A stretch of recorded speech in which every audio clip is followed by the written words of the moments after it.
I'm about to say something that's going to sound like music to some people's ears, and for others, it will sound like nails on chalkboard. The most important thing in the game of basketball is winning. It's not the only aspect, but the most crucial aspect that we measure greatness and excellence is winning. It always has been, and it always will be. With that being said, some people directly or indirectly dispute this claim, as some will argue that winning is not the most important thing. At this point, some of you are probably wondering what inspired this video.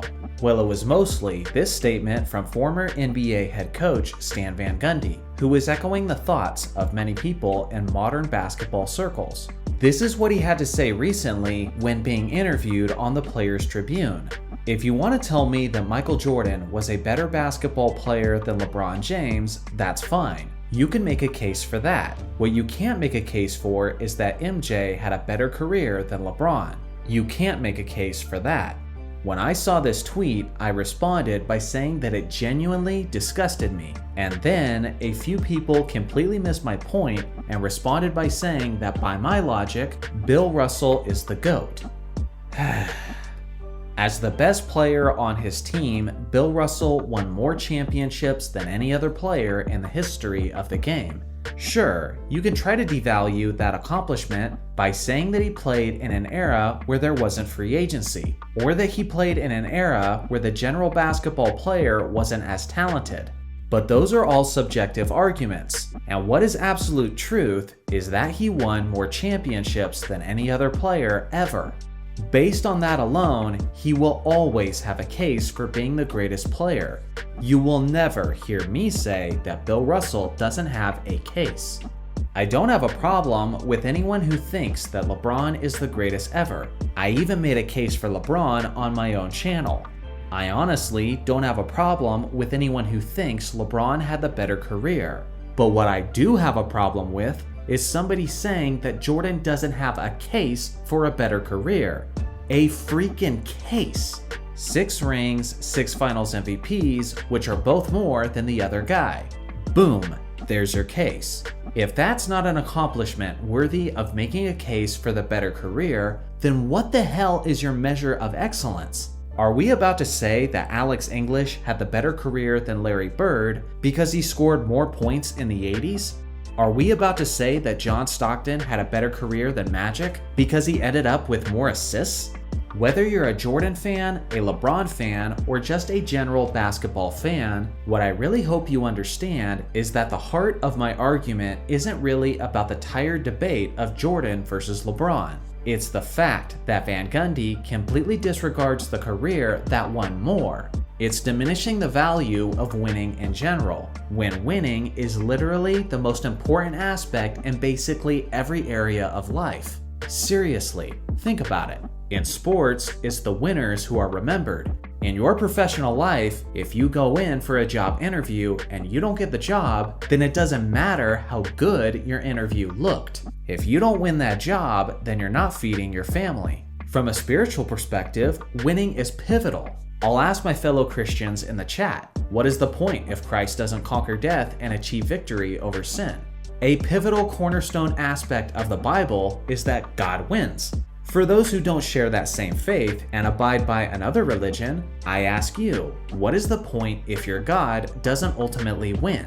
Same goes for politics, world leaders, and wars. And more often than not, it's the winners who shaped and wrote history while influencing the future. Whether or not you think winning is the most important thing, as time goes on, reality keeps reminding us that winning is in fact the most important thing. Yet when it comes to basketball, some of us try to belittle its value, which to me often comes across as some kind of coping mechanism for those who haven't won as much as they would have liked. You never hear a player who won a bunch of rings diminish the value of his accomplishments, but rather it's always the players or coaches who didn't win as much.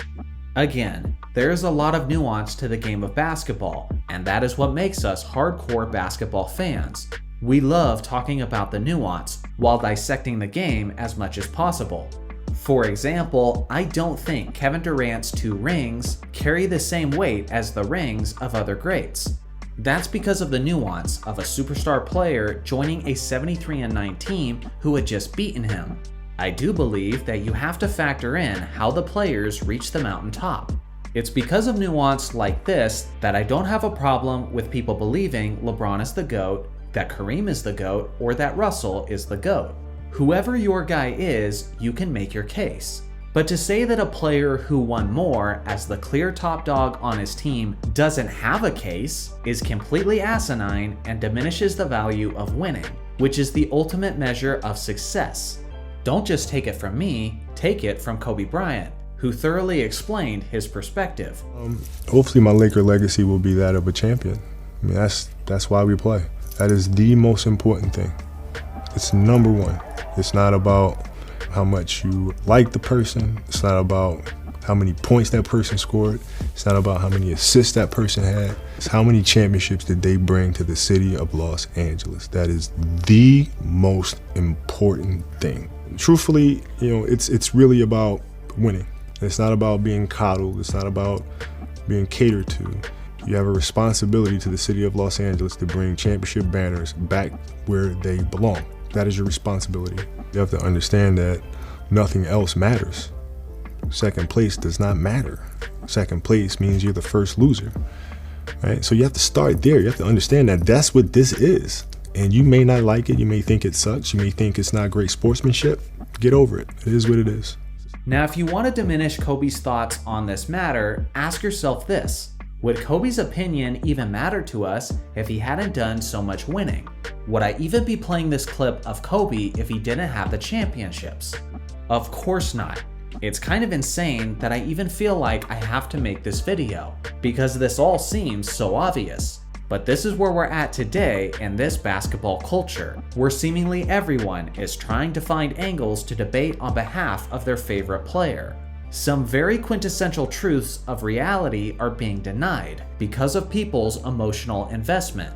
Winning is pivotal to any standard of excellence, and it always will be. As you can tell from my thoughts, I am a member of the quote ring culture. Not in every case, but in many cases, I look at rings when determining who was better, and I believe most people should.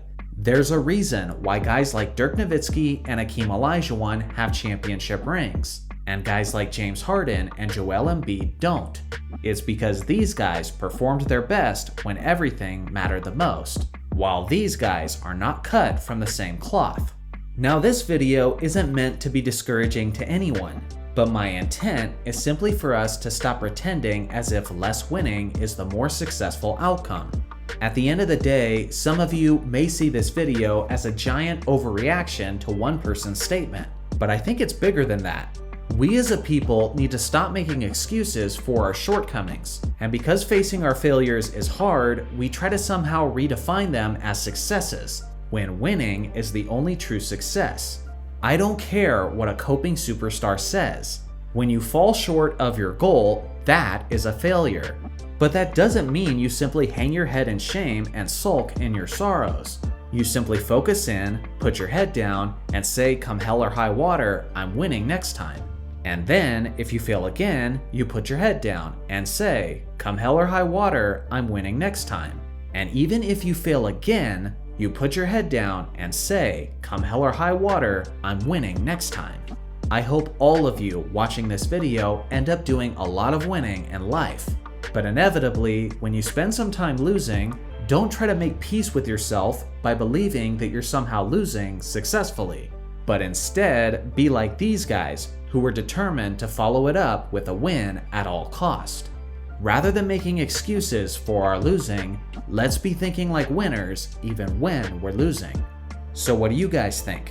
Is the basketball community not putting enough value in championships? Or do you think it's actually the opposite? I look forward to hearing your thoughts in the comment section below. Thanks for watching as always. Make sure to like and subscribe for more basketball content, and I'll see you guys in the next video.